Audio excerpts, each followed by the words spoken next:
अस्सलामु अलैकुम वरहमतुल्लाहि तआला वबरकातुहू। प्यारे बच्चों, जैसा कि हम गुज़िश्ता दिनों में मीम साकिन और नून साकिन और तन्वीन के कायदे पढ़ चुके हैं, अब बहुत सारे कायदे पढ़ चुके हैं।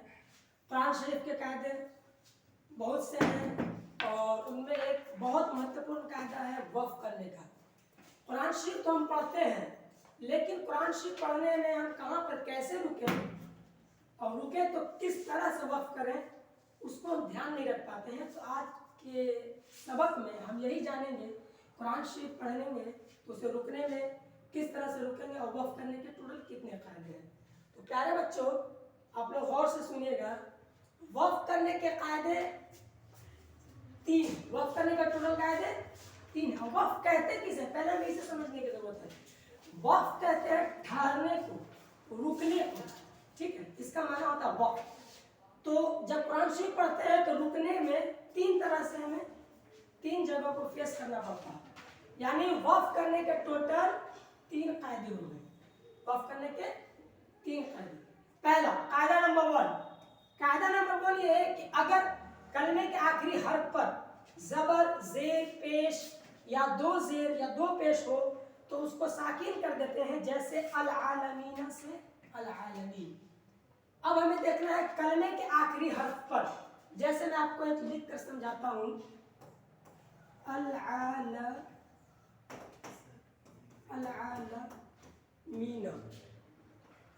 से अल आलमीन।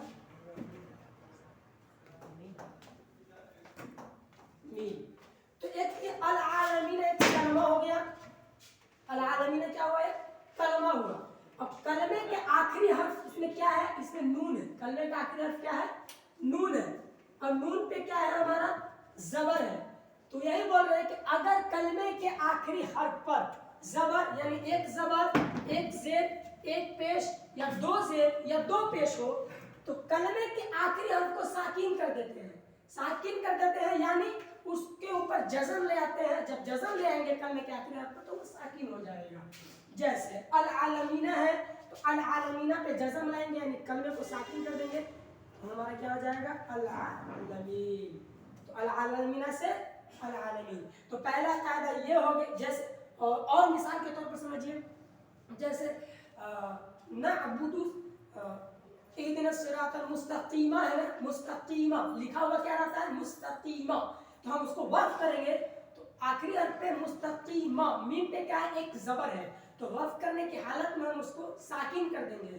तो मुस्तकीमा से मुस्तकीम, ठीक है। नअबुदु दाल पे पेश है, नअबुदु तो रुकेंगे तो नअबुद, नअबुद, नअबुदु,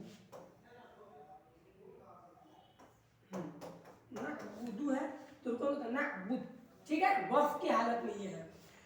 दूसरा कायदा ये है कि अगर कलमे के आखिरी हर्फ पर, अगर कलमे के आखिरी हर्फ पर 2 ज़बर, कितने ज़बर, 2 ज़बर हो तो उसे अलिफ से बदल देते हैं। जैसे आहदन से अहदा। ये आहदन है, कलमा आहदन एक कलमा है। कलमे के आखिरी हर्फ पर 2 ज़बर है, दाल के ऊपर 2 ज़बर है, आहदन। उसको हमको क्या करना है, अलिफ से बदल देना वक़्फ़ की हालत में। जैसे आहदन से आहदा, कदीरन से कदीरा, रहीमुन से 2 ज़बर है। अहदन से अहदा, करीमन से करीमा, अजाबन से अजाबा, यानी कलमे के आखिरी हर्फ पर अलिफ से बदल देंगे। ओके, 2 ज़बर को कलमे के आखिरी हर्फ पर 2 ज़बर हो तो उसे हम अलिफ से बदल देते हैं, जैसे अहदन से अहदा, ठीक है प्यारे बच्चों। तीसरा कायदा, अगर कलमे के आखिरी हर्फ पर गोलता हो तो उसे हा से बदल देते हैं। जैसे जारियतुन से जारिया, जारियतुन से जारिया। अब देखिए मैं आपको बताता हूँ, ता 2 किस्म की होती है ना, एक ये है लंबी ता, एक ये है गोल ता। और इसी को ये ऐसे भी होता है, ये वाला दोनों ता ही है, ये भी दोनों क्या है, दोनों एक ही है। तो ये ता, ये गोल ता, इसका तो कोई सिस्टम ही नहीं है, तो खत्म, इसके बारे में बयान नहीं करना है। क्या बोल रहे हैं, अगर कलमे के आखिरी हर्फ पर गोल ता हो तो उसको हा से बदल देते हैं। जैसे जारियतुन से जारिया, हाँ, जारियतुन बोलता है, रुकेंगे तो हम जारियतुन करके नहीं रुकेंगे, बल्कि रुकेंगे तो जारिया। जैसे सलातुन है कहीं लिखा हुआ, तो रुकेंगे तो सलाह हे से बदल देंगे। ओके बाबू? हाँ, तो वफ करने के टोटल 3 कायदे हो गए। पहला कायदा नंबर 1 ये है कि अगर कलमे के आखिरी हर्फ पर एक जबर, एक जेर, एक पेश, 2 जेर या 2 पेश हो तो कलमे के आखिरी हर्फ को साकीन कर देते हैं। जैसे अल आलमीना से अल आलमीन और रहीमू से अर रहीम। ठीक है। दूसरा कायदा यह है कि अगर कलमे के आखिरी हर्फ पर 2 जबर हो, ठीक है, 2 जबर हो तो उसे अलिफ से बदल देते हैं। जैसे अहदन से अहदा, अजाबन से अजाबा वगैरह वगैरह।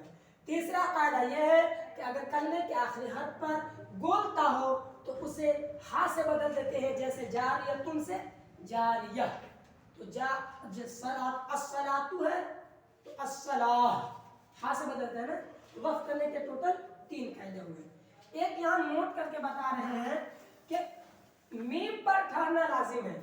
अगर आयत के ऊपर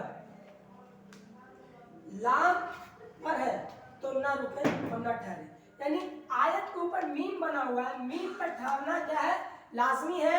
और आयत के ऊपर अगर लाम बना हुआ है, ये गोलता होता है, इसे आयत बोलते हैं ना, गोल गोल ताज होता है, इसके ऊपर अगर लाम बना हुआ रहता है तो यहाँ पे हमें नहीं रुकना चाहिए, इसको हमें आगे, इसको हमें मिलाकर पढ़ते रहना चाहिए, नहीं रुकना चाहिए। ठीक है प्यारे बच्चों, तो उम्मीद करता हूँ कि आपको ये वीडियो समझ में आई होगी, और बाकी इंशाल्लाह नेक्स्ट डे अगले टॉपिक में बात करेंगे। अस्सलाम वालेकुम रहमतुल्लाहि व बरकातहू।